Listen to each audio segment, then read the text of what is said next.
ಇನ್ನೇನು ಜಾತಿ ಗಣತಿಗೆ ಕೆಲವೇ ದಿನದಲ್ಲಿ ಸರ್ವೆ ಕಾರ್ಯ ಆರಂಭವಾಗುತ್ತೆ. ಆದರೆ ಇದರಲ್ಲಿ ಸಾಕಷ್ಟು ಲೋಪದೋಷಗಳು ಎದ್ದು ಕಾಣ್ತಾ ಇದೆ. ಅತ್ತ ಸಚಿವರಾದಿಯಾಗಿ ಅನೇಕ ನಾಯಕರು ಈ ಜಾತಿ ಗಣತಿ ಬಗ್ಗೆ ಸಾಕಷ್ಟು ಆಕ್ಷೇಪವನ್ನು ಎತ್ಕೊಳ್ತಾ ಇದ್ದಾವೆ.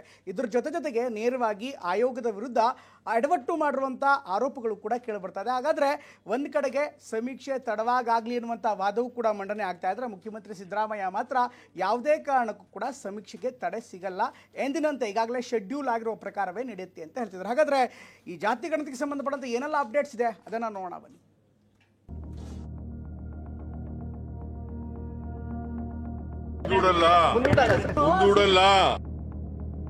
ಎಡವಟ್ಟಿನ ಸರ್ಕಾರ, ಗೊಂದಲ ಏನಿಲ್ಲ.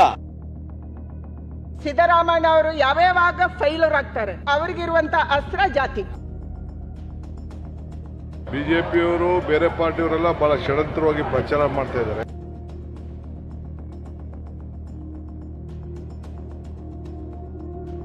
ಸಾಮಾಜಿಕ, ಶೈಕ್ಷಣಿಕ ಹಾಗೂ ಆರ್ಥಿಕ ಸಮೀಕ್ಷೆಗೆ 2 ದಿನಗಳಷ್ಟೇ ಉಳಿದಿವೆ. ಆದರೆ ಜಾತಿ ಗಣತಿ ಸುತ್ತಲಿನ ಚರ್ಚೆಯ ಬಿಸಿ ದಿನ ಹತ್ತಿರವಾಗ್ತಿದ್ದಂತೆ ಹೆಚ್ಚುತ್ತಲೇ ಇದೆ. ನಿನ್ನೆ ಸಂಪುಟ ಸಭೆಯಲ್ಲೂ ಸಮೀಕ್ಷೆ ಕುರಿತ ಚರ್ಚೆ ಬಿಸಿಯೇರಿದೆ. ನಿನ್ನೆಯಿಂದಲೂ ಸರ್ಕಾರದ ಮಟ್ಟದಲ್ಲಿ ಮ್ಯಾರಥಾನ್ ಮೀಟಿಂಗ್ ನಡೀತಿದೆ.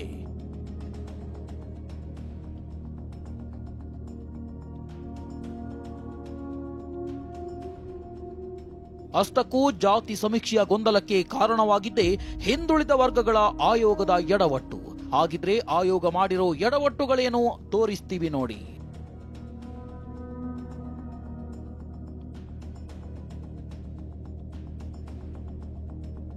ಹೊಸ ಜಾತಿ ಸೇರುವಾಗ ಅಧ್ಯಯನ ಆಗಿಲ್ಲ, ಸೇರ್ಪಡೆಗೂ ಮುನ್ನ ಯಾವುದೇ ಚರ್ಚೆಯಾಗಿಲ್ಲ, ಸರ್ಕಾರದ ಮಟ್ಟದಲ್ಲಿ ಯಾವುದೇ ಚರ್ಚೆ ಇಲ್ಲ.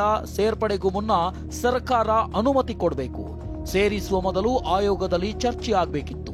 ಹಿಂದುಳಿದ ಆಯೋಗದಿಂದ ಏಕಾಏಕಿ ನಿರ್ಧಾರ, ಮನವಿಯನ್ನೇ ಪರಿಗಣಿಸಿ ಸೇರಿಸಿರೋ ಆಯೋಗ, ಹೇಳಿದ ಎಲ್ಲಾ ಜಾತಿಯನ್ನ ಸೇರಿಸಿರೋ ಆಯೋಗ, ಸಾರ್ವಜನಿಕವಾಗಿ ಆಕ್ಷೇಪಣೆಗೆ ಅವಕಾಶ ಕೊಟ್ಟಿಲ್ಲ. ಈ ಎಡವಟ್ಟು ಸೇರಿದಂತೆ ಅನೇಕ ವಿಚಾರ ಮುಂದಿಟ್ಟು ಸಚಿವರು ಆಯೋಗದ ಮೇಲೆ ಸಿಟ್ಟಾಗಿದ್ರು. ಈ ವೇಳೆ ಬೇಕಿದ್ರೆ ಅಧ್ಯಕ್ಷ ಸ್ಥಾನವನ್ನೇ ಬಿಟ್ಟು ಬಿಡ್ತೀನಿ ಅನ್ನೋ ರೀತಿಯಲ್ಲಿ ಆಯೋಗದ ಅಧ್ಯಕ್ಷ ಮಧುಸೂದನ್ ಬೇಸರ ಹೊರಹಾಕಿದ್ರಂತೆ. ಸಚಿವರ ಸಭೆಯಲ್ಲಿ ಹಿಂದುಳಿದ ವರ್ಗದ ಆಯೋಗದ ಅಧ್ಯಕ್ಷ ಮಧುಸೂದನ್ ನಾಯ್ಕ್ ಅವರು ಈ ರೀತಿಯ ಬೇಸರವನ್ನು ವ್ಯಕ್ತಪಡಿಸಿದ್ದಾರೆ.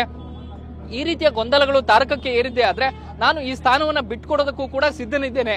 ಈ ರೀತಿಯ ಗೊಂದಲಗಳು ನನ್ನಿಂದ ಆಗೋದು ಬೇಡ ಅನ್ನುವಂತ ಅಭಿಪ್ರಾಯವನ್ನು ಅವರು ವ್ಯಕ್ತಪಡಿಸಿದ್ದಾರೆ. ನಿನ್ನೆಯ ಸಚಿವ ಸಂಪುಟ ಸಭೆಯಲ್ಲಿ ಅಂತಿಮ ನಿರ್ಧಾರ ಕೈಗೊಳ್ಳಲು ಸಾಧ್ಯವಾಗಿರಲಿಲ್ಲ. ಹೀಗಾಗಿ ಇವತ್ತು ಮತ್ತೊಮ್ಮೆ ಸಿಎಂ ಸಿದ್ದರಾಮಯ್ಯ ನಿವಾಸದಲ್ಲಿ ಸಚಿವರ ಜೊತೆ ಹೈ ವೋಲ್ಟೇಜ್ ಮೀಟಿಂಗ್ ನಡೆಯಿತು. ಹಾಗಿದ್ರೆ ಸಭೆಯಲ್ಲಾದ ಚರ್ಚೆಗಳೇನು, ಈ ಕುರಿತ ಇನ್ಸೈಡ್ ಮಾಹಿತಿ ತೋರಿಸ್ತೀವಿ ನೋಡಿ.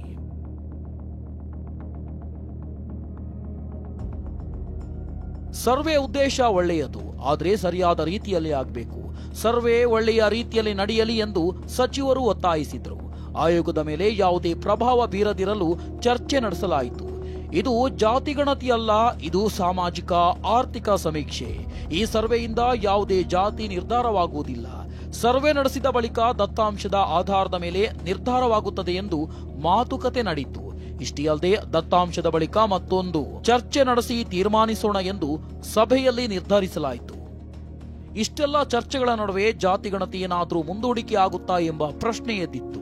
ಈ ಗೊಂದಲಕ್ಕೆ ಸಿಎಂ ಸಿದ್ದರಾಮಯ್ಯ ತೆರೆ ಎಳೆದಿದ್ದಾರೆ. ನಿಗದಿಯಂತೆ ಸಮೀಕ್ಷೆ ನಡೆಯುವುದಾಗಿ ಸ್ಪಷ್ಟನೆ ನೀಡಿದ್ದಾರೆ. ಮುಂದೂಡಲ್ಲ.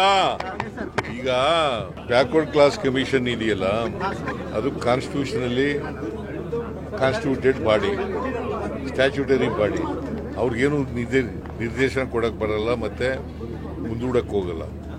ಅವ್ರ ಅಭಿಪ್ರಾಯ ಎಲ್ಲ ಹೇಳಿದ್ದಾರೆ, ಅದೆಲ್ಲ ಕೇಳಿದ್ದಾರೆ. ಅವರು ತೀರ್ಮಾನ ನಾವೆಲ್ಲ ಸರಿ ಮಾಡ್ತೀವಿ, ಯಾರು ಗೊಂದಲ ಆಗೋದು ಬೇಡ.